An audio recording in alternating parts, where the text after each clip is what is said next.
Hello everyone, देखें 26 फरवरी shift 1 का paper discuss करेंगे मैथमेटिक्स का। ठीक है, रिएक्शन वीडियो आपने देख लिया होगा। अब हम पेपर डिस्कस कर लेते हैं। तो मेमोरी बेस्ड क्वेश्चन है ना। तो कुछ क्वेश्चंस हो सकते हैं कि हमने कुछ निकाला हो, कुछ पूछ लिया हो, लेकिन कॉन्सेप्ट में कोई फ़र्क नहीं आएगा, है ना। चलिए पहला सवाल देखें। -π/2 से +π/2 cos स्क्वायर एक्स अपॉन 1 + 3 की power x d x. Simple सा डेफिनेट इंटीग्रेशन का सवाल है। अगर हम यहाँ देखें तो हमें समझ में आ जाएगा कि -a से ये लिमिट होती है, तो हम जनरली ये देखते हैं कि जो भी फंक्शन इंटीग्रेट हो रहा है ना, वो इवन है या ऑड है। लेकिन यहाँ तुम नज़र डालोगे तो ऊपर वाला फंक्शन तो इवन है, नीचे वाला तो कुछ नहीं है ना। तो हम उस तरीके से तो नहीं जा सकते। तो पहले अपन सबका जो राजा है किंग प्रॉपर्टी अपन लगा लेते हैं। तो माइनस का π/2 से +π/2, ठीक है। किंग इसमें अप्लाई करोगे, this plus this upper lower limit 0 हो जाएगा, सम उनका माइनस का x, तो कॉस x को -x से रिप्लेस कर देते। तो बनेगा कितना, ये कॉस स्क्वायर एक्स। बोलो इस पर तो कोई फर्क पड़ेगा नहीं। नीचे कितना हो जाएगा, 1 + 3 की पावर -x, उसको ऐसे लिख दिया है ना। और ये हो जाएगा इंटीग्रेट, दोनों को ऐड कर दो, ठीक है। ऐड करते हैं किंग लगाने के बाद। तो 2y कितना बनेगा, 2y देखोगे तो वो कितना हो जाएगा, माइनस का π/2 से प्लस का π/2, ठीक है। और कॉस स्क्वायर एक्स को जो हम कॉमन ले लेते हैं, तो अब जरा ध्यान से देखो, एलसीएम लोगे तो 3 की पावर x, बेस दोनों का सेम बन जाएगा और ऊपर 3 की पावर x आएगा। तो कॉस स्क्वायर कॉमन होने का 1 + 3 की पावर x, और नीचे कितना बनेगा, 1 + 3 की पावर x। तो बहुत ही आसान सा सवाल है, ये से कैंसिल, ठीक है। प्रैक्टिस जब अपन अपनी सीट का करते हैं तो इस तरीके के तमाम सवाल आपको उसमें देखने मिल ही जाते हैं। हाफ -π/2 से +π/2, और ये बनेगा कितना, cos square of x dx। अब तुम यहाँ ध्यान से देखो, ठीक है। जब ये हम यहाँ पे देखें तो ये तो अब इवन फंक्शन ही हो गया, है ना। ये तो एक इवन फंक्शन ही हो गया ना। x को -x से रिप्लेस करोगे, बोलो कोई फ़र्क नहीं पड़ेगा। f ऑफ -x = fx, तो इवन फंक्शन की कहानी है। तो i = कितना हो जाएगा, हाफ। जब इवन फंक्शन हो गया तो हम क्या करेंगे, 0 से π/2 और 2 गुना करके इसका आंसर लिख देंगे। अब कॉस स्क्वायर एक्स को हमने कितना लिखोगे, 1 + cos ऑफ 2x / 2 dx, ये आ जाएगा। बस इसी को आपको सिंप्लीफाई करना है और आपका आंसर आ जाएगा। ये से गया। तो देखो भाई क्या बनेगा, i = 0 से π/2 है ना, तो इसको इंटीग्रेट कर लो, है ना। तो ये बनेगा x + sin of 2x / 2 into half, और इसकी लिमिट है 0 से π/2। π/2 पुट करोगे तो π/2 और साइन पाई ये तो 0 हो जाएगा। तो सिर्फ और सिर्फ π/2 माइनस 0 रखोगे तो सब 0 हो जाएगा। तो i जो बनेगा वो कितना हो जाएगा, π/2 इंटू हाफ, तो π/4। तो π/4 आंसर आ जाएगा, मतलब पहला वाला।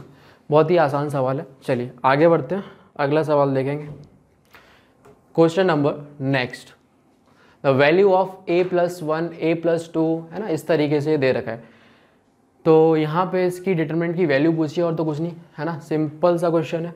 तो हम हमारी कोशिश यही ओपन करेंगे, लेकिन उससे पहले किसी भी एक रो या एक कॉलम में कम से कम 2 0 हम बना सकते हैं। दिख रहा है साहब सब, ये 1 1 1 है। अगर हम मान लो रो 1 में से किसी को भी किसी में से अगर घटा दें तो अपना काम हो जाएगा, ठीक है।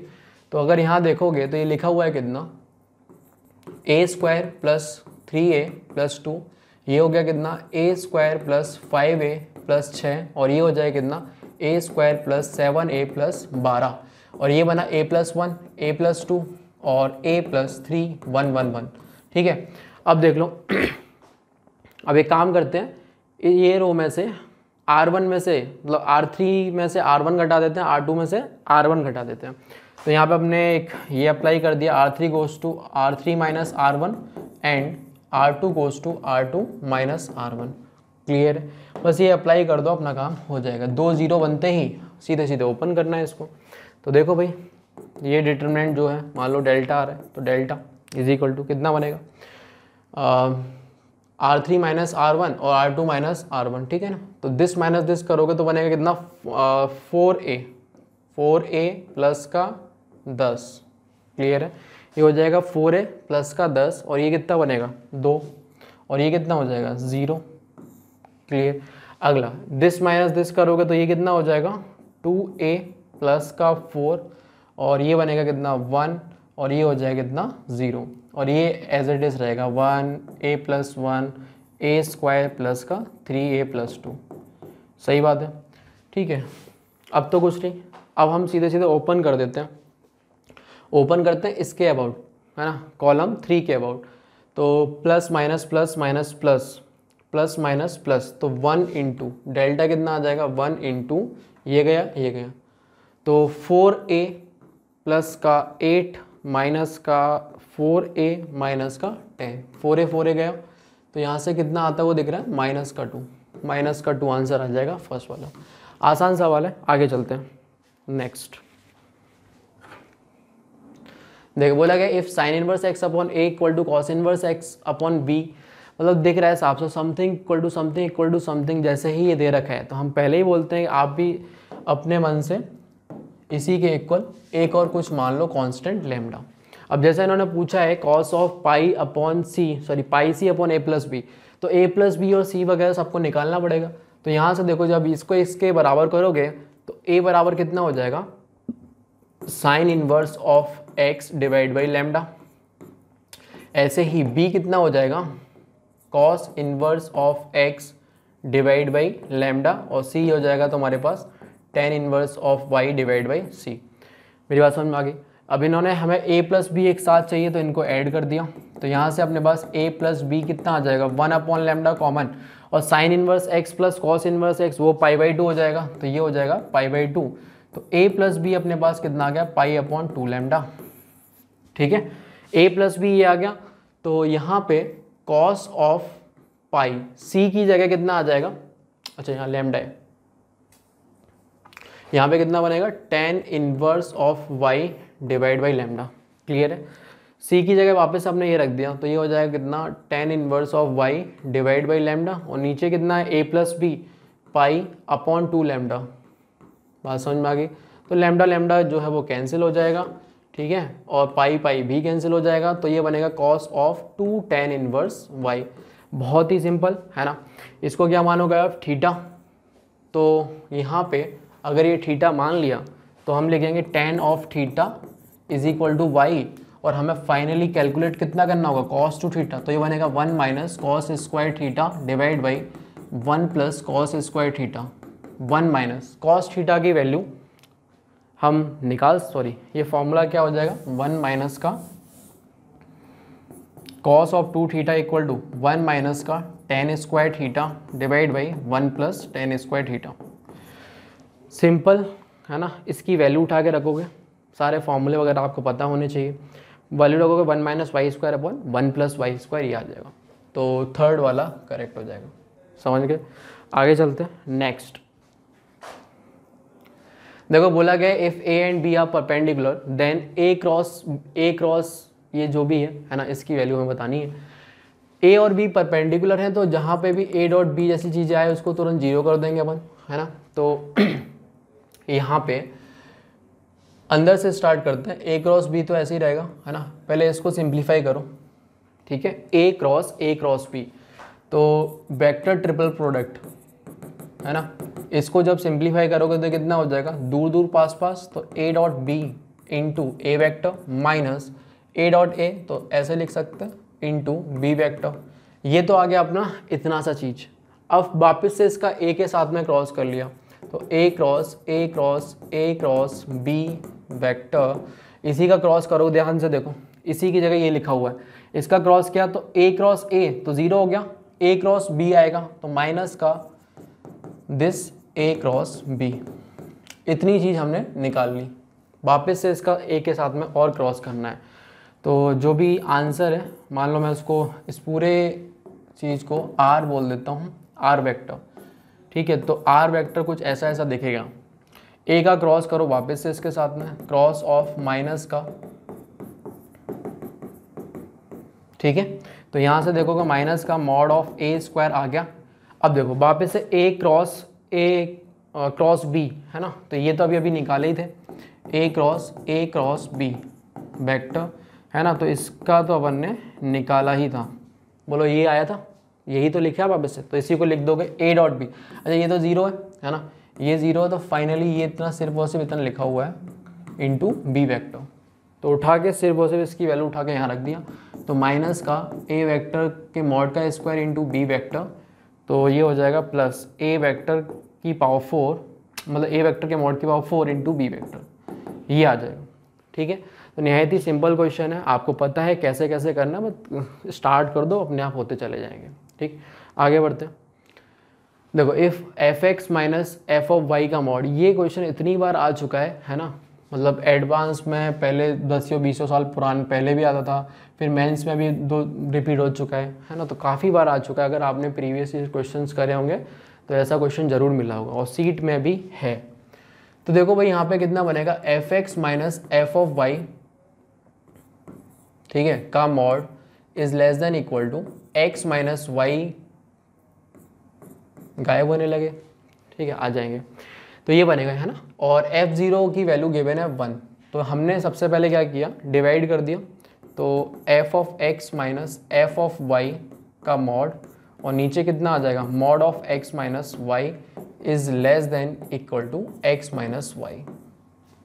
ठीक है, अब हमने क्या किया, दोनों तरफ जो है वो लिमिट ले ली, तो लिमिट अगर हम लेते हैं, limit x tending to y ले लो, क्लियर है, तो ये बनेगा mod of f x minus f of y, और नीचे आ जाएगा x माइनस वाई का whole mod is less than equal to limit x tending to y, ठीक है, मॉड ऑफ x माइनस का y।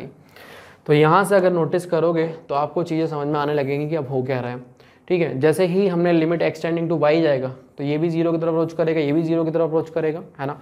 तो ये लिखा हुआ है लेफ्ट में कितना, एफ डैश एक्स का मॉड, ठीक है, is less than equal to 0, f dash x का mod is less than equal to 0। बोलो मॉडुलस का भी लेस देन तो हो नहीं सकता, तो सिर्फ और सिर्फ 0 ही होगा, और 0 होने के लिए एफ डैश एक्स को भी 0 होना पड़ेगा। और एफ डैश एक्स अगर तुम्हारा 0 है तो इसका मतलब जो है फंक्शन कैसा है, कांस्टेंट फंक्शन है, तो f x is equal to lambda type का फंक्शन होगा। और कांस्टेंट फंक्शन है तो एफ ऑफ 0 की जो वैल्यू है 1, तो वही हर किसी की वैल्यू होगी। ठीक है, तो हमने लैम्डा की वैल्यू निकालने की 0 रख दिया, तो एफ ऑफ 0 इक्वल टू कितना आ जाएगा 1, मतलब लैम्डा भी हो गया 1, तो एफ एक्स कितना बन गया, एफ एक्स इक्वल टू 1। सही है, एफ एक्स इक्वल टू 1, तो उन्होंने बोला f x equal to 0 for all x belongs to R, तो ये गलत हो जाएगा, f x is greater than 0 for all x belongs to R, बिल्कुल सही, ये भी गलत, f x can take any, तो सेकंड वाला आंसर हो जाएगा। ठीक है, बहुत बार रिपीट हुआ है क्वेश्चन और ये आ गया। चलिए आगे बढ़ते हैं। देखो बोला गया 1 + 2/3 + 7/3 स्क्वायर एक तरीके से इनफाइनाइट सीरीज का सम है। तो इनफाइनाइट सीरीज देखते ही अपने मन में आता है कहीं जीपी तो नहीं, तो देखोगे तुम्हें पता चलेगा जीपी तो नहीं है ना, तो कुछ और ये है क्या वो समझ लेते हैं। देखो यहाँ पे 3 स्क्वायर 3 क्यूब, अगर नीचे भी 3 की पावर 0 समझो तो ये चलो जीपी बनती हुई नजर आ रही है ना, 1/3 की पावर 0, 1/3 स्क्वायर, लेकिन हम एजीपी को अच्छे से समझते हैं। ठीक है, एजीपी भी बन सकती है, लेकिन यहाँ देखोगे तो इसका जो डिफरेंस है 1 है, यहाँ पे कितना है 5 है, और यहाँ पे कितना है 5 है, और आगे भी आएगा जो 5 आएगा।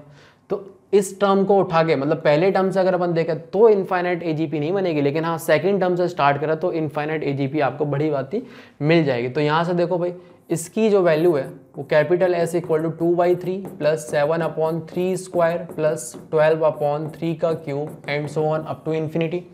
ठीक है, इसका सम कैलकुलेट कर लो और उसमें 1 जोड़ दो, अपना काम आराम से हो जाएगा, है ना। इसमें हम बताते ही आपको कि भाई इसका जो आर है, आर कितना है 1/3, देख लो आप। ठीक है, ये एपी है, 1 2 7 12, है ना, इस तरीके से। तो एपी बन रही है 5 के कॉमन डिफरेंस के साथ में, और कॉमन रेशियो के साथ में 1/3 की कॉमन रेशियो एक जीपी बन रही है, और उनके करस्पॉन्डिंग टर्म मल्टीप्लाई होते हुए दिख रहे हैं, तो इनफाइनाइट टर्म्स की एजीपी है। तो इसको सॉल्व करने के लिए हम इसमें आर से मल्टीप्लाई करेंगे। ठीक है, तो आर से मल्टीप्लाई किया और एक टर्म को शिफ्ट करते हैं, तो ये कितना बनेगा 2/3 square + 7/3 cube and so on. और आगे के टर्म की कोई चिंता नहीं, क्योंकि इनफाइनाइट टर्म्स तक जा रहे हैं। ठीक है, फिर अपन सब्ट्रैक्ट करते हैं, है ना। तो इधर कितना बनेगा 2s/3 इज इक्वल टू, ये एज इट इज 2/3 रहेगा, प्लस 7 में से 2 घटाया तो 5/3 का स्क्वायर, प्लस यहाँ से भी घटाओगे तो 5/3 का square and so on, infinite GP बन के तैयार हो जाएगी। ये एक इनफाइनाइट टर्म्स की जीपी बन गई। ठीक है, मेरी बात समझ ही गए होगे, है ना। तो यहाँ से बनेगी ये जीपी, इसको मैंने मल्टीप्लाई कर दिया 3/2 से पूरी इक्वेशन को, तो ये बनेगा कितना 1 प्लस इसको मल्टीप्लाई करोगे तो 5 या मत करो, है ना, छोड़ो, मल्टीप्लाई रहने दो, 2s/3 ही रहने दो, है ना, और ये 3 स्क्वायर है, सही है। इस टर्म को भी अलग रख दो और यहाँ से एक इनफाइनाइट जीपी मिल रही है आपको, ठीक है, infinite GP a/1 - r। a तुम्हारा कितना है 5/3 का स्क्वायर, नीचे कितना आएगा 1 माइनस का r कितना है 1/3, ये क्यू है, r कितना हो जाएगा 1/3। क्लियर है, तो बस इसी को सिंप्लीफाई करो, आपका आंसर आ जाएगा, लेकिन कब 1 को ऐड करने के बाद में। तो 2s/3 is equal to 2/3 plus 2/3 नीचे आएगा, तो ये बनेगा 5/3 और 2/3, तो 2 इसके साथ में मर्ज हो जाएगा और 3 तो उससे कैंसिल, 5/6 से हो जाएगा, ठीक है। तो 2s इक्वल टू 2 प्लस 5/2, ठीक। तो s इक्वल टू कितना हो गया 9/4, 9/4 हो गया, और हमें जो आंसर इसका जो करना होगा वो 1 + 9/4 करना होगा, मतलब 13/4, ठीक है, 13/4 मतलब 1 नंबर। इजी क्वेश्चन था, है ना, आपको पहचानना था कहाँ से चीज़ें स्टार्ट करोगे। नेक्स्ट बोला गया find the maximum value of the term independent of t in the expansion of ये, ठीक है। इसके एक्सपेंशन में जो t से इंडिपेंडेंट टर्म है, इस तरीके के क्वेश्चन भी बहुत पूछे जाते हैं। क्लियर है, चलिए, तो पहले तो हमने इसमें जनरल टर्म लिखेंगे, है ना, तो tr+1 इक्वल टू कितना हो जाएगा 10cr इंटू फर्स्ट वाले की पावर जो रिड्यूस करते हैं, फर्स्ट वाला है कितना t इंटू, मतलब फर्स्ट टर्म ये हो जाएगा, सेकंड ये हो जाएगा, t इंटू एक्स की पावर 1/5 की होल पावर कितना 10 माइनस का r इंटू 1 माइनस एक्स की whole power 1/10 divide by t की होल पावर कितना हो जाएगा r। अब t से इंडिपेंडेंट टर्म चाहिए और उसके बाद में उसकी हमें मैक्सिमम वैल्यू बतानी है ना। तो इंडिपेंडेंट टर्म के लिए हमने पहले तो t की जो भी पावर या बन रही है उसको कलेक्ट किया और उसको उठा के 0 कर दिया, वहाँ से हमारे पास में r आ जाएगा। तो देखो भाई r कितना बनेगा, t की पावर यहाँ से देखोगे तो कितना बनेगा 10 माइनस का r, तो 10 माइनस का r, क्लियर है, और t की पावर -1 की होल पावर r, तो t की पावर माइनस का r इक्वल टू 0, तो r तुम्हारे पास कितना आ जाएगा 5, r इक्वल टू 5 बन गया।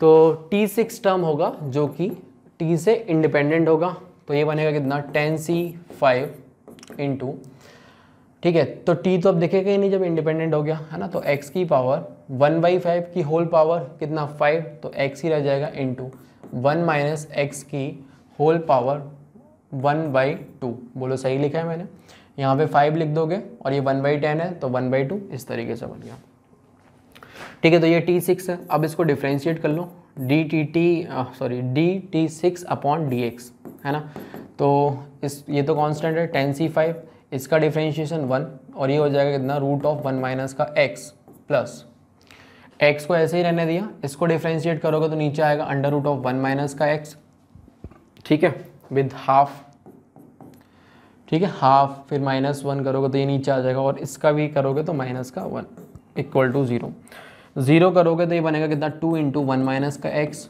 इज इक्वल टू x, है ना, तो ये आ गया 2 minus 2x equal to x, तो 3x is equal to 2, this implies x equal to कितना बनेगा 2/3, x की वैल्यू होगी 2/3, है ना, तो बस इसी पे मैक्सिमम आ जाएगा, है ना, रख के देख लो, ठीक है, 2/3 रखोगे उसके बाद में इसी पॉइंट पे मैक्सिमम आ जाएगा। तो वैसे तो तुम चेक भी कर सकते हो कि इस पे मैक्सिमम आएगा कि नहीं, क्योंकि और कोई ऑप्शन है ही नहीं, एक ही वैल्यू आ रही है और क्वेश्चन भी इसी तरीके से इन्होंने पूछा है, मैक्सिमम तो इसी पे ही आ रही होगी। और चाहो तो चेक करना, डबल डिफरेंशिएशन भी ऑप्शन है या फिर सिंगल डिफरेंशिएशन से भी साइन चेंज आप देख सकते हो, ठीक है। तो x की वैल्यू 2/3 रखोगे यहाँ पे, है ना, वहाँ पे तो t6 की जो मैक्सिमम वैल्यू आएगी वो इसी पे आएगी, किस पे, at x is equal to 2/3, तो 10c5 तो है ही, इंटू एक्स की जगह पे 2/3 इंटू यहाँ पे 2/3 1/3 की पावर हाफ, क्लियर है। तो 10c5 देखो कितना बनता है, 10 इंटू 9 इंटू 8 इंटू 7 इंटू 6, मतलब इसको आप कर लेना, और नीचे तो 5 फैक्टोरियल आएगा तो 120, एक तो कट जाएगा, और 2/3√3, बोलो सही लिखा है। तो देखो भाई 6 दूनी 12 और ये 10 इससे चले जाएंगे, है ना, और 3 तिया 9 इससे चला जाएगा, और ये बनेगा कितना 3 into 8 into 7 divide by √3, clear है। और ये इससे भी एक बार √3 उड़ा दिया तो 7 8 56 56√3 ये आंसर आ जाएगा। 56√3 मतलब पहला वाला। ठीक है, इजी सा क्वेश्चन है। चलिए आगे बढ़ते हैं। ठीक है, और बोला गया n=1 से n=100 डेफिनेट इंटीग्रेशन का सवाल है। n-1 से n तक की लिमिट है e⁻x माइनस GIF के बारे में। तो सबसे पहले तो यहाँ देखो इंटीग्रेशन ऑफ n-1 से n e⁻, ये लिखा हुआ फ्रैक्शनल पार्ट ऑफ x, इसको देखते ही फ्रैक्शनल पार्ट ऑफ x लिख दो। और फ्रैक्शनल पार्ट ऑफ x जो है वो एक पीरियोडिक फंक्शन है जिसका पीरियड कितना होता है 1। ठीक है, पीरियोडिक फंक्शन है, इसका मतलब अपने आप को रिपीट करेगा। और इसका तुम ग्राफ बनाना चाहो तो वो भी बना सकते हो किसका, y=e⁻ fractional part of x का। बोलो इसका ग्राफ बन जाएगा, है ना। तो e⁻x का ग्राफ कुछ ऐसे ऐसे बनता है। ठीक है, और हमें क्योंकि इसका पीरियड 1 है तो हम कोई भी एक यूनिट की लेंथ के लिए हमने अगर ग्राफ बना लिया तो वैसा ही वैसा लेफ्ट में और राइट में हम कॉपी पेस्ट करते जाएंगे, है ना। बात समझ में आ गई। तो यहाँ पे देखो 0 और ये 1, बोलो एक यूनिट की लेंथ है। उसके बाद 2, 1 से 2, 2 से 3 एंड इधर भी आते रहेंगे -1 से 0, -2 से 0, -2 से -1, एक एक यूनिट की लेंथ आती रहेगी। लेकिन हम अगर अब देखें तो 0 से 1 वाला जो ग्राफ है वही हमने चुरा लिया इतना। ठीक है, बात समझ में आ गई।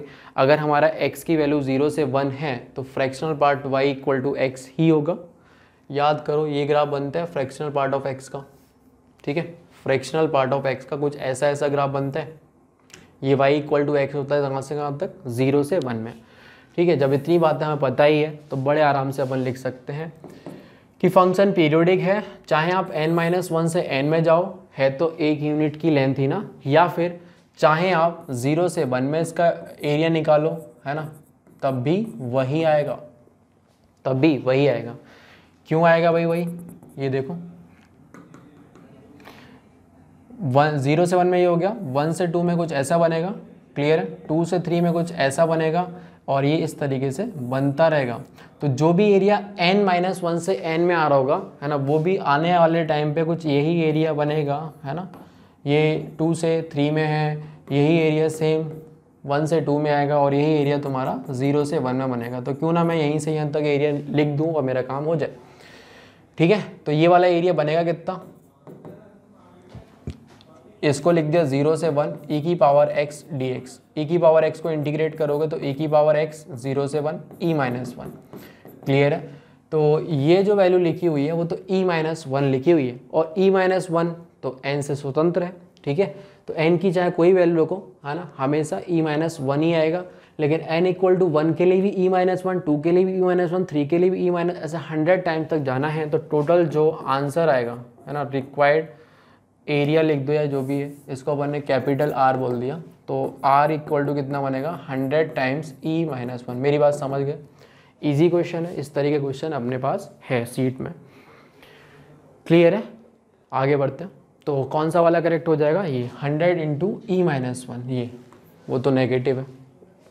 सही है भाई, चलो आगे देखो। बोला गया if a fair coin is toss and n times probability of getting 9 head is equal to probability of getting 7 heads, find the probability of given 2 heads.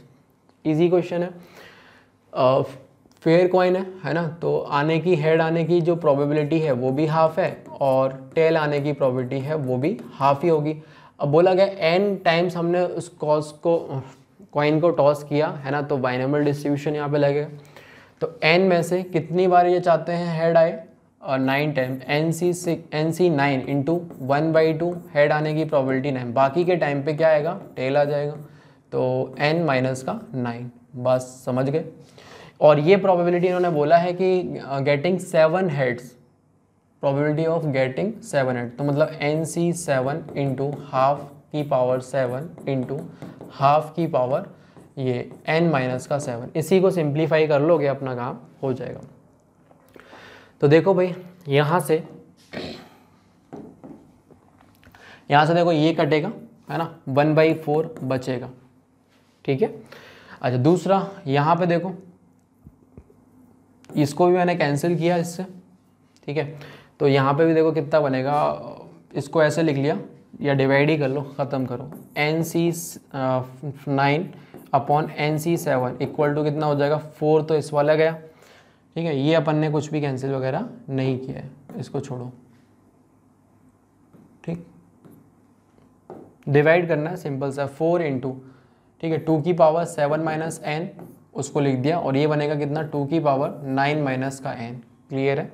तो यहाँ से n C 9 upon n C 7 is equal to 4 into में चल रहा है। ठीक है, तो बनी हो गया, कट जाएगा। इसको लिख लो 2 का स्क्वायर और फिर ऐड हो जाएगा 2 की पावर 9 माइनस एन, नीचे भी 2 की पावर 9 माइनस एन, ये कट के 1 आ जाएगा, है ना। This implies n C 9 is equal to n C 7। अब खुद ही सोच लो, ठीक है, ये दोनों तो बराबर है नहीं, तो n को इनके सम के बराबर होना पड़ेगा। तो n इक्वल टू कितना हो जाएगा 9 प्लस 7। याद होगा आपको n C x equal to n C y, तो या तो x इक्वल टू वाई होगा या फिर x plus y is equal to n होता है, ये बात तो पता ही है हमें। ठीक है, तो n इक्वल टू कितना हो जाएगा 9 प्लस 7 बोले तो 16। ठीक है भाई, n इज इक्वल टू 16 आ जाएगा। अब इन्होंने पूछा है कि प्रोबेबिलिटी ऑफ गेटिंग 2 हेड्स, तो भाई 2 हेड की प्रोबेबिलिटी देख लो आप। ठीक है, तो ये कितना बनेगा 16 2 हेड ना, 16c2 हाफ की पावर 2 इंटू सिंपल 1/2 की पावर कितना दिस माइनस दिस 14, तो ये सेम ही हो जाएगा। सेम मतलब 1/2 की पावर 16 आ जाएगा, तो 16c2, ठीक है, 1/2 की पावर 14 ये आ जाएगा। 14 क्यों 16 ये आ जाएगा, आसान। ठीक है, आगे चलते हैं। बोला गया गिवन 3 प्लेन्स, तो यहाँ पे 3 प्लेन दे रखे हैं, पूछा है कि कौन किसके पैरेलल है। यार बहुत ही आसान क्वेश्चन है, इस तरह क्वेश्चन तो एनडीए भी ना पूछे, है ना। तो 3 प्लेन है अपने पास में इस तरीके से, है ना। तो अगर मान लो कोई भी 3 प्लेन अगर पैरेलल होना चाहते हैं, ठीक है, 3 प्लेन अगर पैरेलल होना चाहते तो ऑब्वियसली बात है उनके नॉर्मल वेक्टर का देख लो, जो डायरेक्शन रेशियो है ना, वो सेम होना चाहिए। क्लियर है? तो इसका देखोगे नॉर्मल वेक्टर कितना हो जाएगा 3, और इसमें देखो डिवाइड भी कर सकते हैं ना, तो यहाँ पे कितना बनेगा, इसमें 3 से डिवाइड कर दिया तो ये बनेगा x माइनस का 5y और प्लस का 7z इक्वल टू 3। क्लियर? तो ये हो जाएगा कितना, पहले वाले का 1 माइनस 5 7। क्लियर? सेकंड वाले में भी हम डिवाइड नहीं लगा सकते, तो छोड़ो, 4 माइनस का 20 और 21। थर्ड वाले में हम 2 से डिवाइड लगा सकते हैं, तो ये बनेगा x माइनस का 5y प्लस का 7z इक्वल टू 5। तो ये बनेगा कितना 1 माइनस का 5 7। ठीक है, तो फरवरी अटेम्प्ट था, तो आसान आसान क्वेश्चन भी आए हैं। क्लियर है? ठीक है, आगे आने वाले टाइम पे हो सकता है थोड़ा सा लेवल और अच्छा हो जाए। तो दिख रहा है साफ साफ, ये और ये तो नहीं है ना, तो ये और ये होंगे, तो P1 and P3 are parallel, third option. Next, the summation of second and six term of n increasing GP is कितना कितना दे रखा है, लिख लो। सेकेंड टर्म तो जीपी हमने बोल दी a r square and so on. ठीक है, a r square and so on, इस तरीके से जीपी है। अच्छा, इंक्रीजिंग जीपी है तो mod of r is greater than 1 हम ले लेते हैं। ठीक है, इंक्रीजिंग जीपी है ना, तो mod of r is greater than 1। Clear है? आगे बढ़ते हैं। तो यहाँ पे सेकेंड टर्म और सिक्स टर्म, तो सेकेंड टर्म बनेगा ए आर और सिक्स टर्म बनेगा ए आर की पावर 5। इन सब का जो सम दे रखा है वो 25/2 गिवन है। And product of third term A r square into A R की पावर 4 इज इक्वल टू 25। ये भी बहुत ईजी क्वेश्चन है। देन समेशन ऑफ 4, ये चलो बाद में निकालेंगे, पहले अपन इससे कुछ कुछ पता करते हैं। तो ये बना कितना, ए स्क्वायर आर की पावर 6 इज इक्वल टू 5 का स्क्वायर, तो ए आर क्यूब बराबर कितना हो जाएगा 5। ए आर क्यूब 5 हो गया। ठीक है, यहाँ से हमने ए आर कॉमन ले लिया, ले ले कॉमन, तो यहाँ पे अंदर कितना बनेगा 1 प्लस आर की पावर 4। एक मिनट, ए आर की पावर हो गया, हाँ ठीक है, हमने यहाँ से ये कॉमन ले लिया, ए आर की पावर 4 इज इक्वल टू 25/2, ये बन गया। ठीक है, सिंप्लीफाई करते चले, अपना काम होता चला जाएगा, है ना। तो एक काम करो, उससे डिवाइड कर दिया इसको, है ना, ए आर क्यूब, और नीचे कितना 5, तो बोलो ए ये गया तो आर स्क्वायर, तो 1 प्लस आर की power 4 is equal to upon r square equal to कितना हो जाएगा, ये 5 से 5 5/2 बनेगा। ठीक है भाई, तो 2 प्लस 2 आर की power 4 is equal to 5 r square. तो यहाँ से आर की वैल्यू निकालो। आर में एक 4 डिग्री का है, बाई क्वाड्रेटिक है, तो हमने आर स्क्वायर को थोड़ी देर के लिए कुछ टी भी समझ लिया। ठीक है, तो ये क्या लिखा हुआ है 2t² है ना, आर की पावर 4 को लिख दिया t² माइनस का 5t और प्लस का 2 इक्वल टू 0। तो यहाँ से मल्टीप्लाई करें तो 4 जोड़ें तो ये सब, तो 2t² माइनस का 4t माइनस का t प्लस का 2 equal to 0। 2t common t minus 2 minus 1 common t minus 2 equal to 0। तो यहाँ से बनेगा t माइनस 2 और दूसरा वेक्टर बनेगा 2t माइनस का 1 इक्वल टू 0। तो t इक्वल टू 2 और t इक्वल टू हाफ, तो बशर्ते ये तो हो ही नहीं सकता, इंक्रीजिंग जीपी है, तो ये वाला आ जाएगा। तो यहाँ से अपन देख सकते हैं कितना r² इक्वल टू कितना 2। ठीक है, r² 2 आ गया, तो इन्होंने पूछा समीशन ऑफ फोर्थ। ठीक है, तो फोर्थ टर्म बनेगा AR³ और छठा टर्म बनेगा AR की पावर 5 और आठा टर्म बनेगा AR की पावर 7। क्लियर है, तो यहाँ से देखो r² की वैल्यू हमें 2 यूज़ करनी है।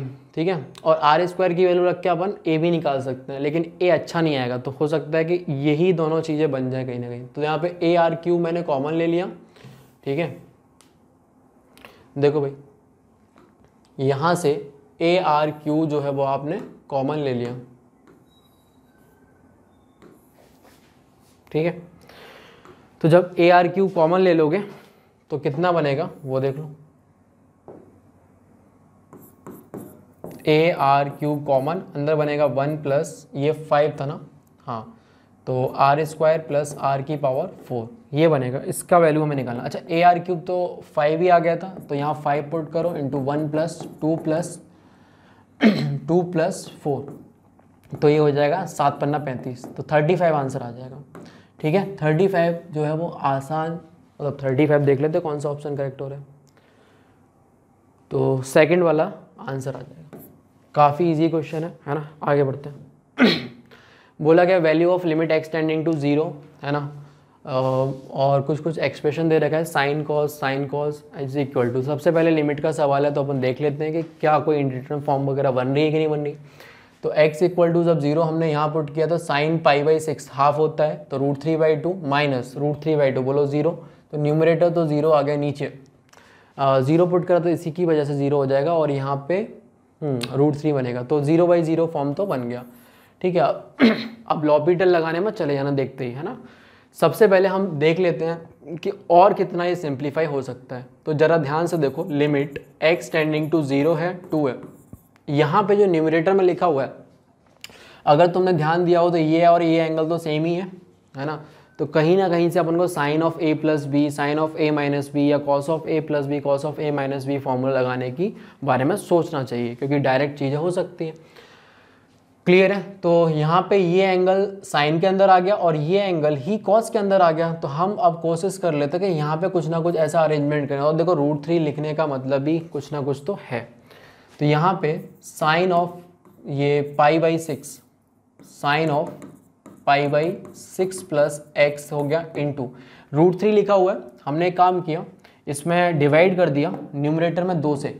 ठीक है, न्यूमरेटर में 2 से डिवाइड किया और यहाँ पे भी 2 से डिवाइड किया, और बैलेंस करने के लिए मल्टीप्लाई भी किया, तो यहाँ पे ओवरऑल 4 आ जाएगा ना। ठीक, इतनी बात सही है। अच्छा उसके बाद में यहाँ जो √3/2 है, अगर मान लो मुझे साइन वाला लगाना है, क्योंकि 0/0 में sine of fx upon fx है ना, ऐसा अगर ऐसा कुछ बनता है तो फिर स्टैंडर्ड लिमिट की तरफ जा सकते हैं, तो सॉफ्ट कॉर्नर तो उसके लिए भी रखना ही है हमें। ठीक है, तो यहाँ पर √3/2 को अपन लिख सकते हैं कितना, कॉस ऑफ √3/2 जो बनेगा वो π/6 होता है, माइनस देखो भाई ये हमें लिखना होगा किसमें, साइन में, तो साइन ऑफ π/6 हो जाएगा इंटू कॉस ऑफ ये दूसरे वाला एंगल, तो π/6 प्लस x। जब ये चीज़ पहचान ली तो बोलो अपना काम बहुत आसान हो जाएगा। नीचे कितना, √3 इंटू x। अब यहाँ पे देखो, जब x तुमने जब 0 रखा था तो ये तो 0 हो गया था, और ये वाला ब्रैकेट ये तो 1 बनेगा, तो √3 है, तो इसकी वैल्यू तो कुछ नहीं, एक सिंपल सी √3 वैल्यू, तो इसको सीधे अपन ने √3 लिख दिया, तो ये हो गया √3 का स्क्वायर। बोलो सही है ना, अब तो कुछ नहीं, सिंपल सा बन गया। तो यहाँ पे कितना, 2 इंटू 2 4 था, लिमिट x टेंडिंग टू 0 4 यहाँ पे, और ऊपर देखो ये सब फॉर्मूला बन गया साइन, ये अगर हमने a बोल दिया, ये एंगल b बोल दिया, तो sine of a minus b का फॉर्मूला है तो sine of π/6 plus x minus π/6, तो साइन ऑफ x ही बचा और नीचे ये x आ गया और ये 3 आ गया। अब तुमको बोलने की कोई ज़रूरत है ही नहीं, x टेंडिंग टू 0 0 0, तो इसकी लिमिटिंग वैल्यू 1 है ना, तो 4/3 ये आंसर आ जाएगा पहला वाला। आगे बढ़ते हैं, देखो बोला गया है PQRS are coplanar the sum of value of lambda. बहुत ही आसान क्वेश्चन, इस तरीके के आप जब जाओगे तो ट्रिपली में भी बहुत सारे इस तरह के क्वेश्चन पूछे जाते थे, है ना।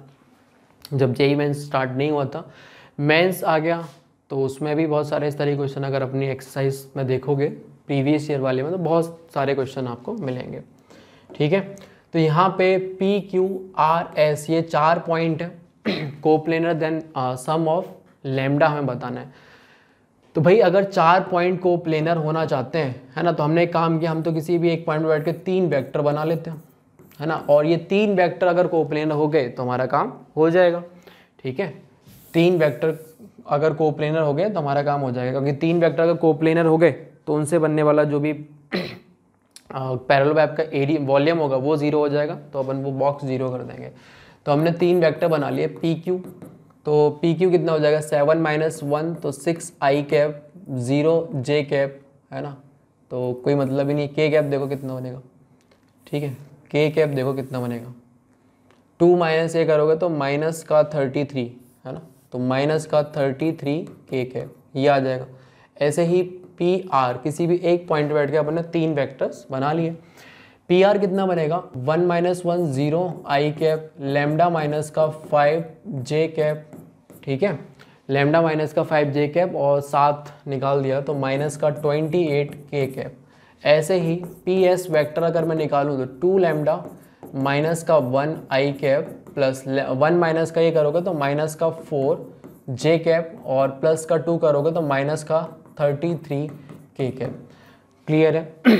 अब बस कुछ नहीं करना, ये 3 वेक्टर है, एक ही प्लेन में होना चाहते हैं तो वॉल्यूम 0 करेंगे, बॉक्स प्रोडक्ट, तो यहाँ पे कितना बनेगा डिटरमिनेंट 6 0 माइनस का 33 0 लैम्डा माइनस 5 और माइनस का 28 और यहाँ बनेगा 2 लैम्डा माइनस का 1 माइनस का 4 ही आया था ना, बिल्कुल, और माइनस का 33 इज इक्वल टू 0 करोगे तो यहाँ से लैम्डा में क्या बनेगी भाई, मान लो मैंने इस कॉलम के अबाउट ओपन किया तो ये गया, ठीक है, बिल्कुल लैम्डा में क्वाड्रेटिक आ जाएगी, ठीक है ना, लैम्डा में एक क्वाड्रेटिक आपको मिल जाएगी, ठीक है।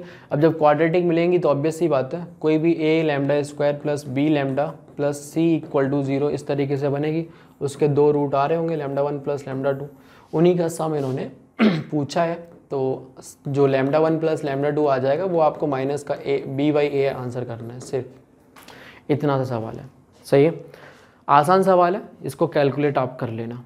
आगे बढ़ते हैं, 0 से पाई साइन ऑफ 2x का मॉड लगा के dx, डेफिनेट इंटीग्रेशन इसका हमें करना है ना। तो 0 से पाई है mod of sine of 2x है। एक तो ये है कि भाई ब्रेक करके केस बना लो, है ना, केस बना लो, मॉड लिखा हुआ है ना। दूसरा ये है कि भाई हमें डायरेक्ट भी कुछ चीज़ें पता रहती हैं, उसकी हेल्प ले लेते हैं। तो उसके लिए हमने एक काम करा, ये जो 2x है इसको कुछ t वगैरह मान लिया, तो यहाँ से dx कितना हो जाएगा अपने पास में dt/2, dx कितना हो गया dt/2। तो ये i जो है वो कुछ ऐसा बनेगा। t की लिमिट बोलो, x जब 0 होगा तो t भी 0 होगा, x जब पाई होगा तो t कितना हो जाएगा 2π, और यहाँ बनेगा साइन ऑफ t का मॉड, ठीक है, dx के कितना हो जाएगा dt/2, मतलब dt/2 हाफ तो क्या, ठीक है। तो i देखो कितना हो गया 1/2, 0 से 2π साइन t का मॉड dt। अब अगर तुम देखोगे साइन का ग्राफ ये होता है, साइन t का ग्राफ बना दिया, ये अपना t एक्सिस समझ लो और ये अपना y एक्सिस समझ लो, ठीक है। लेकिन मॉड लगाया तो ये पलटेगा और पलट के ये ऊपर आ जाएगा, ठीक है भाई, पलट के ये कैसा ऊपर बनेगा कुछ इस तरीके से, ठीक है। यहाँ पे शार्प कॉर्नर रहता है, याद होगा। तो ये 0 से 2π इतना जो एरिया आता है ना, ये 2 रहता है अपने पास, ये भी 2 रहता है, क्लियर है। तो यहाँ पे कितना होगा हाफ, और ये टोटल एरिया 4 हो जाएगा, इसी का आधा कर दिया तो 2 आंसर आ जाएगा। ऐसे निकालो, या फिर इसको स्टार्टिंग में आप ब्रेक कर लो, ठीक है, ब्रेक करने के बाद में भी इंटीग्रेट करके मॉड हटा के कर सकते हो, सही है, आंसर दो।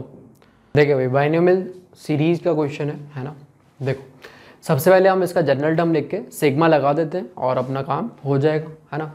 तो अगर इसको ऑब्जर्व करोगे 30, 29, 28 इस तरीके से कम होते होते ही 1 तक पहुंचा होगा और ये इंक्रीज़ हो रहा है यहाँ पे 0, मतलब जो अपर लोअर इंडेक्स है वो 0, फिर 1, फिर 2 और फिर जाते जाते 29। तो टोटल टर्म अगर अपन देखें सीरीज़ में तो वो हमें कितने मिलेंगे, अगर हम टोटल टर्म की बात करें तो 0 से कहाँ तक जा रहा है 29, तो टोटल 30 टर्म इसमें है। ठीक है, तो ये बनेगा कितना, सिग्मा r इक्वल टू 0 से 29, है ना। ये देखो 30 कैसे बनेगा, 30 माइनस का r इंटू ये 30 तो ऊपर तो है ही और नीचे कितना है r। अब ज़रा ध्यान से देख लो, जैसे r की वैल्यू मैंने 19 रखी, सॉरी 19 के 29 रखी, हम कोई भी एक बार जनरल टर्म लिख लिया उसके बाद में चेक कर लेते हैं। r की वैल्यू मैंने 29 रखी तो 29 यहाँ रखा, क्लियर है। तो 30C29 और यहाँ 29 रखने का 1 मिलेगा, तो बोलो ये भी मिल गया, मैच हो गया। ठीक है, r इक्वल टू 0 से अपन को फर्स्ट टर्म मिलेगा और r इक्वल टू 1 से हमें सेकेंड टर्म मिलेगा और r इक्वल टू 2 से हमें थर्ड टर्म मिलेगा। मान लो r इक्वल टू मैंने 2 रखा तो 2 रखने पे 28, 30C2 इस तरीके से बनेगी, है ना। तो यहाँ पे ओपन कर लिया, इस तरीके के बहुत सारे क्वेश्चन अपनी सीट में हैं एक्सरसाइज 1 में।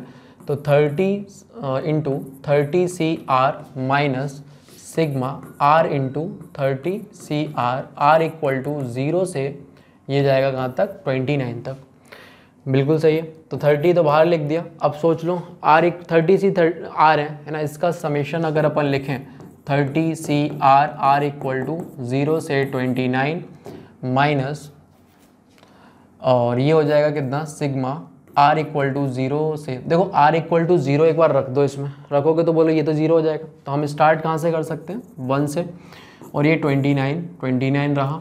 1 से स्टार्ट करोगे तो ये r है और इसको मैंने, क्योंकि ये r हमें ख़त्म करना होता है, तो 30/r इंटू 29CR, ये इससे साफ साफ कैंसिल होता वो दिख रहा है। तो हमारे पास फाइनली कितना आ गया, 30 इंटू 30C0, 30C1, 32, 30C2 ये सब आएगा, बस एक चीज़ नहीं आएगी 30C30। अब जब वो नहीं आएगा तो कोई बात नहीं, उसको अपन नहीं लिखेंगे, तो 2 की पावर 30 तो हो जाएगा और माइनस का 1 कर देंगे। माइनस का 1 किस वजह से, क्योंकि पूरा अगर होता 30C0 से लेके 30C30 तक तो 2 की पावर 30 आंसर करते, परंतु 30C30 तो है ही नहीं, है ना, तो उसको -1 करके लिख दिया। यहाँ पे 30 कॉमन आ गया और r इक्वल टू 1 से अगर अपन देखेंगे, है ना, तो 29C1 से लेके 29C9 तक जाएगा, तो इसमें भी एक मिसिंग है। तो यहाँ पे कितना आएगा, 2 की पावर 29 माइनस का 1। इसको सिंप्लीफाई कर लेते हैं, ठीक है भाई। तो 30 इंटू, और एक काम करो, यहाँ से हमने 2 चुरा लिया, तो 60 इंटू 2 की पावर 29 माइनस का 30 इंटू 2 की पावर 29 प्लस का 30, तो ये इससे कैंसिल हो जाएगा। इसमें से इसको सब्ट्रैक्ट करोगे 30 इंटू 2 की पावर 29, क्लियर है। तो बस यहाँ से देख लो, कंपेयर करोगे तो n तुम्हारा बनेगा कितना 30 और m कितना बनेगा 29, दोनों को ऐड करने को बोला है तो ये बनेगा 59। बात समझ में आ गई, तो ये आंसर आ जाएगा। आगे बढ़ते हैं, देखो अब थोड़ी हिंट दे देते हैं, है ना, क्योंकि टाइम ज़्यादा होता जा रहा है। यहाँ पे x³ माइनस का 2x² प्लस 2x माइनस का 1 इक्वल टू 0, आंसर निकाल ही लोगे। Has roots alpha beta gamma, then alpha की पावर ये सब। तो अगर तुम यहाँ नोटिस करो, है ना, अब जब तक अल्फ़ा बीटा गामा की कोई अच्छी वैल्यू नहीं आएगी तो इस क्वेश्चन को पूछने का मतलब ही नहीं है, ठीक है। तो अब तुम्हें साफ साफ दिख रहा है, जो ये क्यूबिक लिखी हुई है x³ minus 2x² plus 2x minus का 1 equal to 0, x equal to 1, hit and trial से एक इसका रूट आराम से तुम देख सकते हो, मतलब x माइनस 1 एक फैक्टर होगा ही होगा, है कि नहीं, x माइनस 1 एक फैक्टर होगा, देख लिया आपने। x इक्वल टू 1 रखोगे तो ये 0, ये 0, x माइनस 1 एक फैक्टर, x³ बनाना है तो x² से मल्टीप्लाई किया, माइनस का x² आ गया, हमें तो एक और चाहिए तो माइनस का x प्लस का x, और एक और चाहिए तो ये बनेगा। तो यहाँ से x माइनस 1 कॉमन अंदर बना, x² माइनस का x प्लस 1 इक्वल टू 0। देखो x माइनस 1 इक्वल टू 0 और क्या हो सकता है, x² माइनस का x प्लस का 1 इक्वल टू 0, ये +1 है, ठीक है। अब अगर ध्यान दोगे तो यहाँ से x इक्वल टू 1 तो आ गया, ठीक है, तो कोई ना कोई अल्फा बीटा गामा से एक तो 1 हो जाएगा, बाकी के 2 रूट यहाँ से आएंगे, लेकिन ये जो 2 रूट आने वाले हैं वो कैसे होंगे, नॉन रियल, है ना, d लेस देन 0। और हमको बहुत आराम से ये चीज़ पता है कि x square plus x plus 1 equal to 0 के रूट होते हैं ओमेगा और omega square, cube root of unity में। अब मैंने x को अगर x minus x equal to minus y अगर कुछ रख दिया तो बोलो इस तरह की इक्वेशन आपको मिल जाएगी, माइनस वाई का स्क्वायर, ठीक है, माइनस वाई का square plus minus of y, तो ये बनेगा कितना, वाई स्क्वायर माइनस का वाई प्लस 1 इक्वल टू 0। इसके रूट कौन हो जाएंगे, माइनस ओमेगा और ओमेगा स्क्वायर, ठीक है, बोलो सही है, सॉरी माइनस ओमेगा और माइनस का ओमेगा स्क्वायर, क्योंकि भैया इसके रूट थे, एक्स की वैल्यू थी ओमेगा और ओमेगा स्क्वायर, क्लियर है, तो वाई की कितनी हो जाएगी, माइनस ओमेगा और माइनस ओमेगा स्क्वायर, सिंपल। और अब बाद में वाई को एक्स से रिप्लेस कर दोगे तो इसी तरह की एक इक्वेशन बनेगी जिसके ये दोनों रूट हैं। तो एक तो हो गया 1 की पावर कुछ कुछ, तो बोलो 1, और ये बनेगा ओमेगा की power 162 with negative sine plus minus omega square की पावर 162, ठीक है। और हमें ये भी पता है कि ओमेगा क्यूब कितना हो जाएगा 1, और अगर तुम ध्यान से देखो तो 162 जो है वो 3 का मल्टीपल है, सही है, 6 और 2 8 और 1 9, 3 का मल्टीपल है, तो बस उसको अंदर ले आओगे तो ओमेगा क्यूब 1 हो जाएगा, और उसकी पावर फिर कोई भी इंटीजर रहे तो बोलो 1 आ जाएगा, ठीक है। तो 1 + 1 + 1 3 आंसर आएगा। आगे बढ़ते हैं, देखो अगला बोला है find the area bounded by this, तो बहुत ही सिंपल है, ग्राफिकल ट्रांसफॉर्मेशन से इसका ग्राफ बना लो, एरिया निकल आएगा। तो रूट ग्राफ अपना कौन सा है, मॉड ऑफ x - 1, तो मॉड ऑफ x - 1 मतलब कुछ ऐसे ऐसे बनेगा। फिर अपन ने -2 किया तो उसको 2 यूनिट नीचे लेके आओ, ग्राफ को लेके आओ, या x एक्सिस को 2 यूनिट ऊपर शिफ्ट करो, जैसे ही आपकी मर्जी। मान लो मैंने x एक्सिस को ऊपर शिफ्ट कर दिया 2 यूनिट, है ना, तो कुछ इस तरीके का ये बन जाएगा, ठीक है। जब x एक्सिस को मैंने 2 यूनिट ऊपर शिफ्ट किया है, ग्राफ को नीचे लाओगे तो कुछ ऐसे ही ऐसे स्ट्रक्चर बनेगा। तो इसके कोऑर्डिनेट हो जाएंगे 1, -2। ये कैसे, सिंपल, 1 था ना, 1, 0 ये पॉइंट था, जब ये इस तरीके से था, 2 यूनिट नीचे लेके आओगे तो y कोऑर्डिनेट फ़र्क आएगा, y कोऑर्डिनेट 1 - 2 हो जाएगा, तो 1, -2, ठीक है। ये पॉइंट कितना बनेगा, माइनस का पॉइंट है कि नहीं, कैसे पता किया, mod of x - 2 equal to 0, ठीक है, mod of x - 1 equal to 2 कब होएगा, तो x - 1 equal to +-2, plus sine लिया तो x equal to 3, minus sine लिया तो x इक्वल टू -1। ये पॉइंट कितना हो जाएगा 3,0, क्लियर है। अच्छा, उसके बाद कंप्लीट पे मॉड लगा देना है ना, अगर हम पूरे पे मॉड लगा देंगे तो ये ग्राफ जो वो ऊपर चला जाएगा, कुछ इस तरीके से बनेगा, है ना।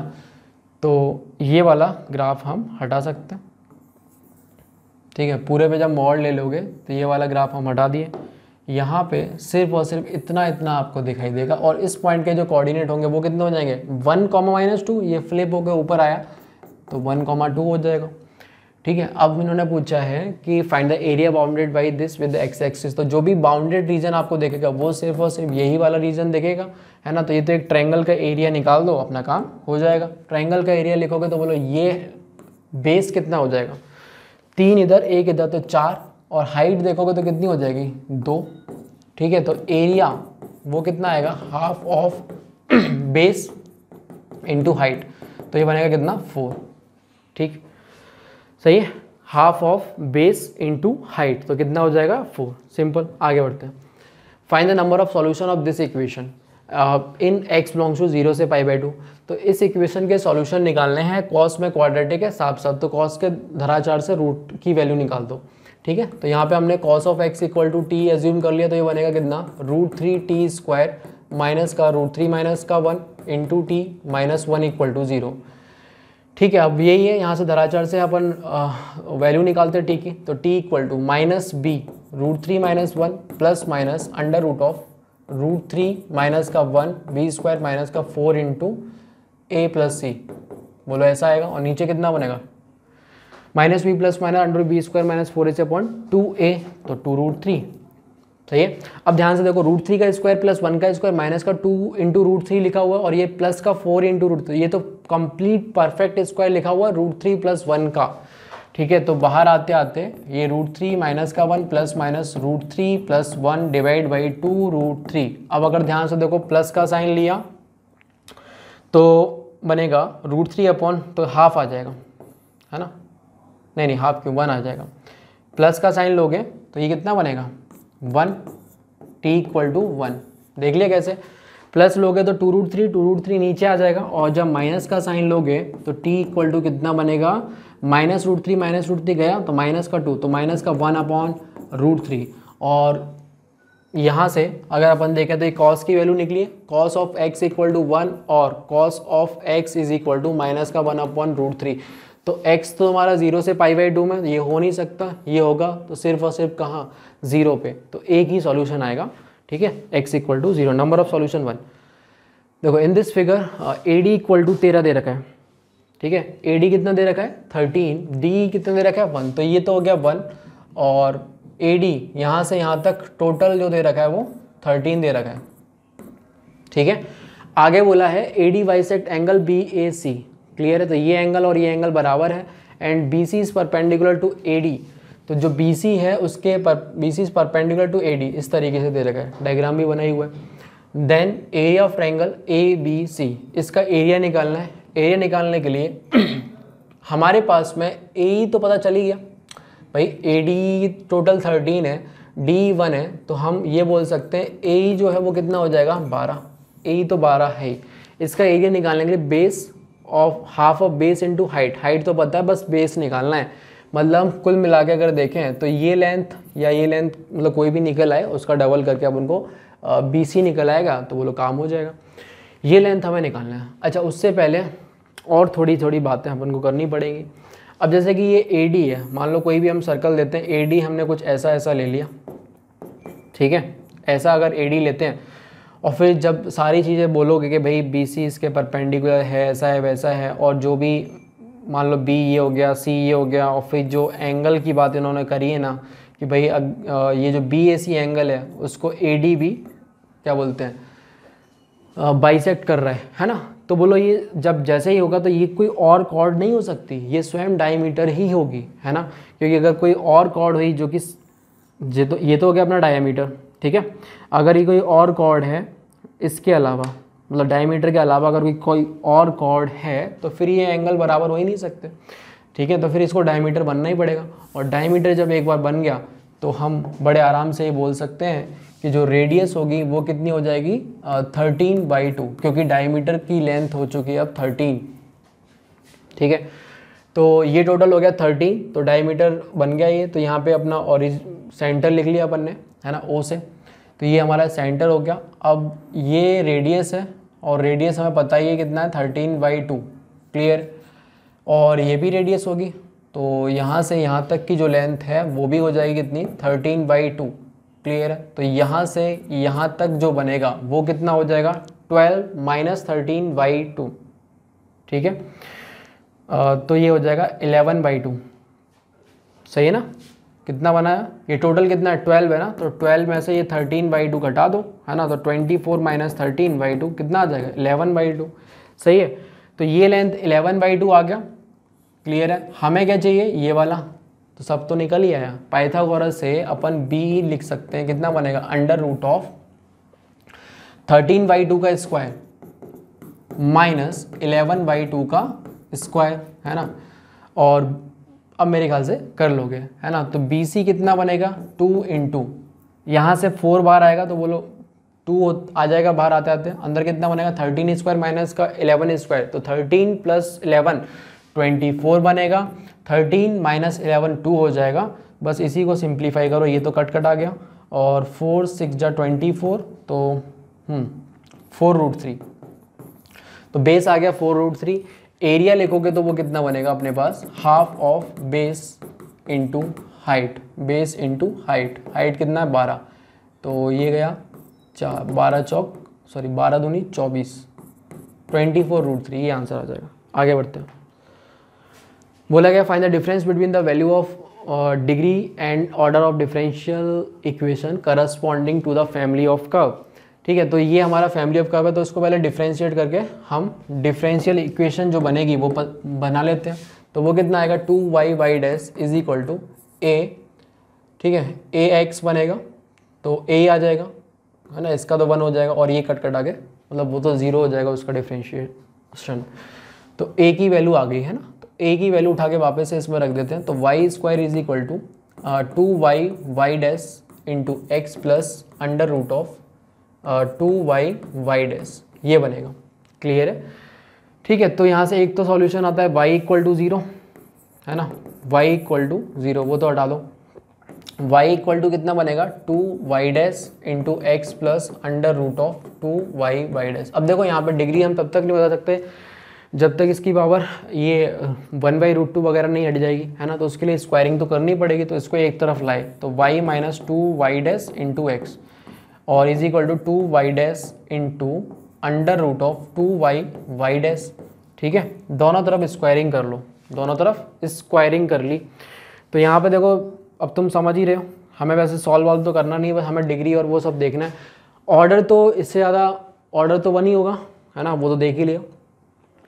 यहाँ देखो वाई डैश की पावर 2 बनेगा मैक्स टू मैक्स, और इधर देखोगे तो वाई डैश की पावर 2 तो यहाँ से आ जाएगा, और इसको जब मतलब अंडर रूट वर्क खत्म होगा तो 1 यहाँ से, तो टोटल 3 मैक्सिमम अगर हम देखें तो 3 मिलेगा। तो डिग्री कितनी हो जाएगी 3, और ऑर्डर कितना है 1, तो यही पूछा है दिस माइनस दिस, तो कितना आ जाएगा 2। बढ़ते हैं आगे क्वेश्चन की तरफ। देखो a plane is passing through this and this, it is perpendicular to the line joining a and b, find the value of lambda, मतलब लैम्डा निकल आए तो ये सब तो निकल ही आएगा। ठीक है, तो it is perpendicular to the line joining, इस लाइन को ज्वाइन करने वाली जो लाइन है उसके परपेंडिकुलर है। मान लो ये पॉइंट है ए और ये पॉइंट है बी, इन दोनों को ज्वाइन करने वाली ये लाइन आ गई। ठीक है, तो इस लाइन के परपेंडिकुलर बहुत सारे प्लेन होंगे, है ना, इस तरीके से पैरेलल में देखें तो बहुत सारे प्लेन आ जाएंगे। तो हम एक तरीके से यहाँ से ए बी वैक्टर अगर हम देखें तो उसकी डायरेक्शन कितना हो जाएगा, दिस माइनस दिस मतलब आई कैप, दिस माइनस दिस तो बनेगा कितना 6j कैप, और दिस माइनस दिस तो कितना हो जाएगा माइनस का 2k कैप। बात समझ में आ गई? तो एक तरीके से नॉर्मल वेक्टर के dr हमें मिल गए, लेकिन अभी तक कोई प्लेन फिक्स नहीं हुआ है, प्लेन तो बहुत सारे इस तरीके से बनते रहेंगे। बात समझ में आ रही है? अच्छा, आगे इन्होंने बोला है जो प्लेन है वो इन पॉइंट से पास कर रहा है, तो मान लो ये मेरा प्लेन है ना, इन पे कोई 2 पॉइंट है, और ये भी तुम्हें समझ में आता है कि भाई 2 पॉइंट से पास करने वाले भी इनफाइनाइट प्लेन होंगे, क्योंकि 2 पॉइंट मान लो ये वो 2 पॉइंट है, इनको ज्वाइन करके लाइन आई, अब इस लाइन को कंटेन करने वाले तो तमाम प्लेन होंगे, इस तरीके से वो उसी लाइन के अबाउट रोटेट होते रहेंगे। तो ये मेरे 2 पॉइंट हैं, एक पॉइंट के कोऑर्डिनेट है लैम्डा 2 1, ठीक है, एक पॉइंट का कोऑर्डिनेट कितना है लैम्डा 2 1, और दूसरे पॉइंट के कोऑर्डिनेट कितने हैं 4 -2 2। क्लियर? तो सिंपल है, लैम्डा निकालने के लिए हमने ये जो एक 2 पॉइंट है दोनों के दोनों प्लेन में, तो इनसे एक वेक्टर बना लिया, उसका हम उसके नॉर्मल के साथ में डॉट जो है वो 0 होना ही चाहिए अगर ऐसा है तो बोलो यहाँ से कितना बनेगा। मान लो ये मेरे पॉइंट है पी क्यू, ठीक है, तो पी क्यू वैक्टर कितना बनेगा लैम्डा माइनस का 4i plus 2 + 2 4j plus minus का k कैप, है ना, डॉट 0 कर दिया, A B dot P Q 0 होना चाहिए लॉजिकली। ठीक है, तो 0 रखोगे तो कितना बनेगा लैम्डा माइनस 4 प्लस 6 चौक 24 माइनस का प्लस का 2 बराबर 0। ठीक है, तो यहाँ से लैम्डा एक बार निकल आया अपने पास में, लैम्डा कितना आ जाएगा माइनस का 22। ठीक है, लैम्डा उठा के सब कुछ रखोगे तो देखो 11 है, वो सब कटने वटने के लिए रखा हुआ है, और इसको सिंप्लीफाई कर लेना। आगे बढ़ते हैं। बोला गया number of bacteria are increasing at a rate of proportional to its number at a time t of at t = 0। तो ये देखो ये बहुत ही स्टैंडर्ड टाइप का क्वेश्चन है, डिफरेंशियल इक्वेशन, ये तो फिजिक्स और केमिस्ट्री में भी तुम्हें करा ही दिया जाता है ना। तो यहाँ पे बोला है कि dn/dt is proportional to its number at time t, है ना, तो अल्फा या लैम्डा जो भी लगाना, लैम्डा इंटू n इस तरीके से बनेगा। तो dn/n is equal to lambda dt, और इसको इंटीग्रेट करोगे, इंटीग्रेशन की लिमिट देखो t बराबर 0 पे जो था n की वैल्यू 1000 थी, 0 पे 1000, सॉरी 0 यहाँ पे, और यहाँ पे कितना बनेगा 1000। ठीक है, और आगे इन्होंने बोला है after 2 hours of the bacteria increase by 20% if at t equal to this number of bacteria are 2000, तो कुछ पूछा है। ठीक है, तो देखो पहले तो हमने यहाँ पे लिख लिया, ये हो गया। ठीक है, तो 1000 ये हो गया। अब मान लो टी टाइम पे देख लेते तो n आ जाएंगे, तो ये कितना बनेगा ln n अपॉन 1000, सही है। इसका इंटीग्रेशन होगा ln n, फिर लिमिट रखोगे तो कितना बनेगा n ln n minus ln 1000, तो ऐसे लिख लिया, equal to lambda into t. मेरे ख्याल से ये बहुत आसान सवाल है, आप लोग कर ही लोगे। अब लैम्डा की वैल्यू निकालनी है, तो उसके लिए इन्होंने आगे चल के ये दे रखा है after 2 hours number of bacteria increase by 20%। तो जो n की वैल्यू होगी 20% किसका, 1000 का 200, तो 1200 हो चुका होगा, ठीक है। तो ln of 1200 divide by 1000 is equal to lambda, कितना 2 घंटे बाद, ठीक है। तो यहाँ से ये इससे गया और ये भी चला गया 5 6, तो यहाँ से लैम्डा कितना आ जाएगा ln ऑफ 6/5 डिवाइड बाई 2। और देखो इसी फॉर्मेट में ये आ भी रहा है कैंसिल वैंसिल होने के लिए, -1 कॉमन लेके बनेगा, ठीक है। अब मेरे ख्याल से कर लोगे आप, और कुछ नहीं करना है, सिंपल सी वैल्यू रख देनी है ln of n divide by 1000, और लैम्डा कितना आ गया अपने पास ln of 6/5 divide by 2 into T, ठीक है, सही है। नंबर ऑफ बैक्टीरिया आर 2000, तो हमने n की वैल्यू कितनी 2000 रखी, तो ये बनेगा ln2 इज इक्वल टू कब, t की वैल्यू भी रख दी है ना, t इक्वल टू कितना है k डिवाइड बाई ln 5/6, ठीक है। देखो ये इससे कटेगा, लेकिन कितना -1 देके जाएगा, ठीक है। तो ln2 is equal to minus का k/2 आ जाएगा, तो 2 इक्वल टू मतलब k इक्वल टू आ जाएगा अपने पास कितना, k इक्वल टू माइनस का 2ln2, ठीक है। बस k की वैल्यू रख लेना, k अपॉन ln2, देखो -2 आ गया, तो -2 का स्क्वायर 4 बनेगा, सिंपल। आगे बढ़ते हैं, बोला गया if this are 3 line forming in a triangle then the triangle is, simple सा पता करना है, पॉइंट ऑफ इंटरसेक्शन निकालो, सही है। इनके से जो पॉइंट ऑफ इंटरसेक्शन निकले वो कितना बनेगा, x इक्वल टू वाई रख दिया, ठीक है, x इक्वल टू वाई रख दिया हमने, तो बोलो ये कितना हो जाएगा 3x इक्वल टू 3, तो x इक्वल टू 1, तो y भी 1 हो जाएगा, ठीक है।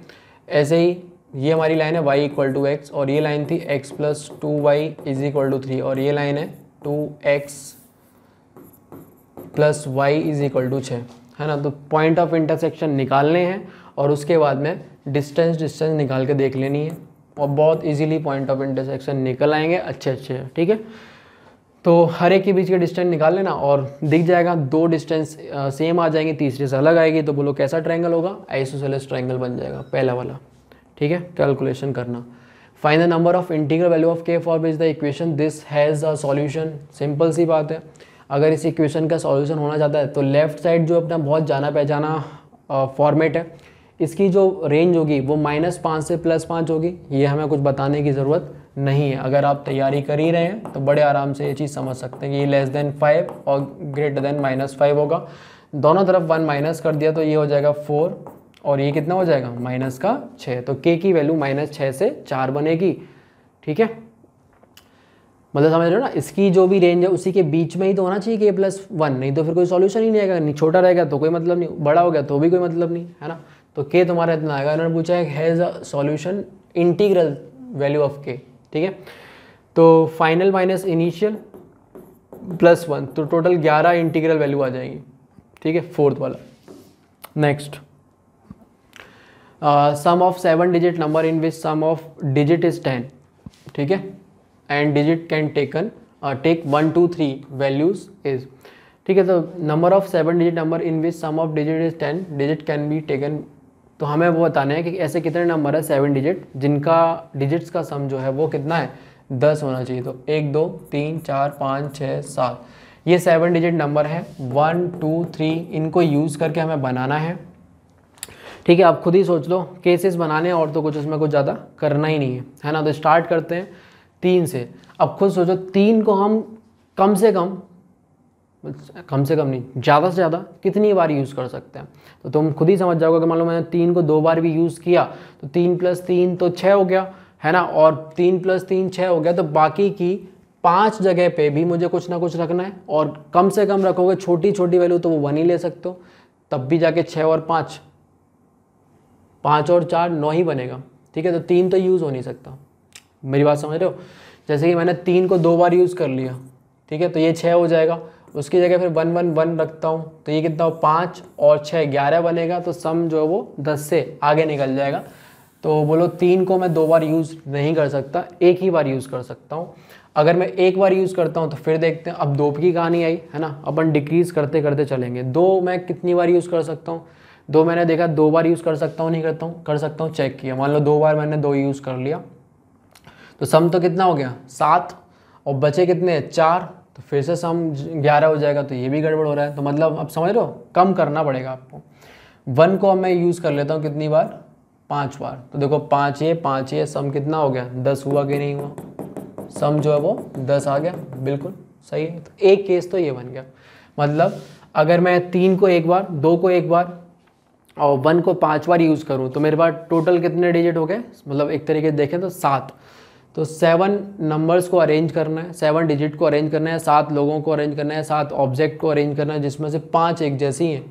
ठीक है, तो बस ये जितने अरेंजमेंट उतने नंबर। तो कितना बनेगा 7 × 6 और 5 फैक्टोरियल गया 7 7 6 42 42 आंसर आएगा। मतलब एक केस का। और भी केस बनेंगे कि नहीं बनेंगे वो देख लेते हैं। अब मान लो मैंने 3 को ना यूज़ ही नहीं किया, ठीक है, 3 को मैंने यूज़ नहीं किया, 2 को ही किया। तो अगर मैं देखूँ 2 को कितनी बार यूज़ कर सकता हूँ, मान लो 3 मैंने यूज़ करके देखेगा, 2 को मैं 3 बार ले सकता हूँ। तो 2 को जब मैंने 3 बार लिया, ठीक है, तो 3 जगह तो 2 2 2 आ गया होगा, बाकी के 4 जगह बची होंगी, 4 जगह 1 1 1 1 आ गया। तो 6 और 4 10 बिल्कुल सही है। फिर मेरे मन में आया एक बार और देख लेते हैं, अगर मैं 3 से ज़्यादा बार 2 को यूज़ करूँ तो कुछ बात बनेगी क्या। 4 बार यूज़ करोगे तो बोलो 8 तो इसी ने घेर लिए, है ना, तो बाकी के फिर गड़बड़ है, एक जगह खाली रह जाएगी या फिर सम 11 हो जाएगा।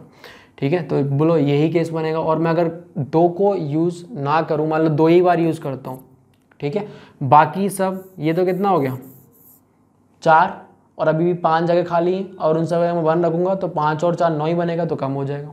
ठीक है, तो 2 के साथ में यही केस बनेगा।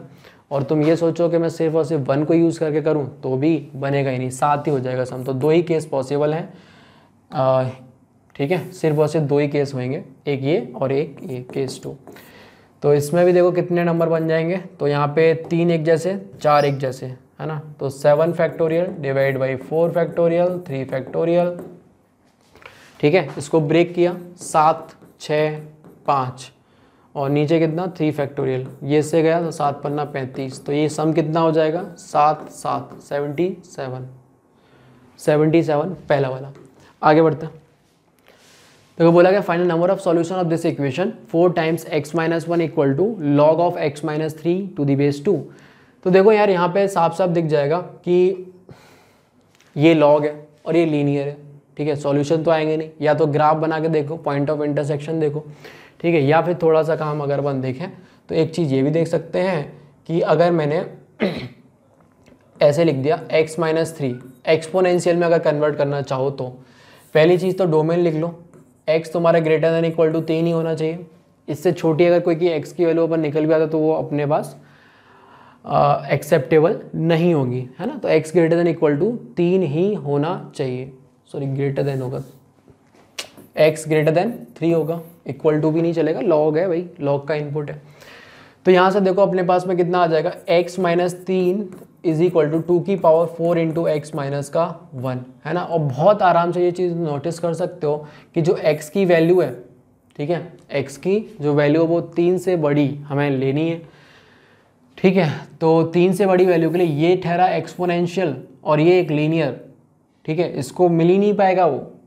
क्लियर है, मान लो मैंने 3 भी अगर रखा गलती से, ठीक है, तो इधर बनेगा 0 और इधर कितना बनेगा 2 की पावर 8, ठीक है। और आगे तुम अगर आगे x की वैल्यू बढ़ाओगे तो ये और तेज़ी से बढ़ने जाएगा, इनके बीच गैप बढ़ता चला जाएगा, तो इनके कोई भी सॉल्यूशन नहीं आएंगे, नो सॉल्यूशन। प्योर ऑब्जर्वेशन वाला क्वेश्चन है, ठीक है, आप सॉल्व करके कोई सॉल्यूशन निकाल नहीं सकते इसके। ठीक है, तो x माइनस 3 इक्वल टू बनेगा 2 की पावर ये सब। अब मान लो x इक्वल टू 4 भी तुम ट्राई करना चाहो तो 4 रखोगे तो इधर बनेगा 1 और यहाँ रखोगे तो 2 की पावर 12। देख लो कहीं कोई मिलन नहीं हो पाएगा। आगे बढ़ते हैं, नो सॉल्यूशन पहला वाला। बोला गया if A is a symmetric matrix of order 2 and the sum of diagonal element of A square is equal to 1 where elements of matrix are integer then number of such matrices are. देखो यहाँ पे 2x2 की matrix के बारे में बात कर रहे हैं, sum of diagonal element of a square is 1। ठीक है, तो हमने कोई भी एक सिमेट्रिक मैट्रिक्स मान ली ए बी बी, सॉरी यहाँ पे हमने बी यूज़ कर लिया ना, ए बी और सी सी, बोलो ये एक सिमेट्रिक मैट्रिक्स है और ए स्क्वायर चाहिए तो हमने वापस से इसको मल्टीप्लाई हमें करना पड़ेगा इसी से। और ये बोला है किसके बराबर, ए स्क्वायर। अच्छा, इसके डायगोनल एलिमेंट का जो सम है वो ए स्क्वायर 1 है, तो इसका इसको मल्टीप्लाई करो एक बार। ठीक है, मल्टीप्लाई करोगे तो बनेगा कितना, ए स्क्वायर प्लस सी स्क्वायर। ठीक है, और ये तुम्हारे पास कितना आ जाएगा, ए सी, रो कॉलम कर रहे हैं ना, तो ए सी प्लस बी सी। ठीक है, और इसको जब मैं इससे मल्टीप्लाई करूँगा तो बनेगा ए सी प्लस बी सी, और ये वाला कितना बनेगा, सी स्क्वायर, ठीक है, plus b square. Diagonal element के सम जो है 1 बोला है, तो यहाँ पे कितना बनेगा, ए स्क्वायर प्लस बी स्क्वायर, इन दोनों का सम कर दो, plus 2c square equal to 1, है ना। आगे इन्होंने एक और चीज़ बोली है कि जो भी where element of matrix are integer, तो जो भी मैट्रिक्स के एलिमेंट हैं वो इंटीजर है, मतलब ए बी सी की जो वैल्यू है वो इंटीजर ही है।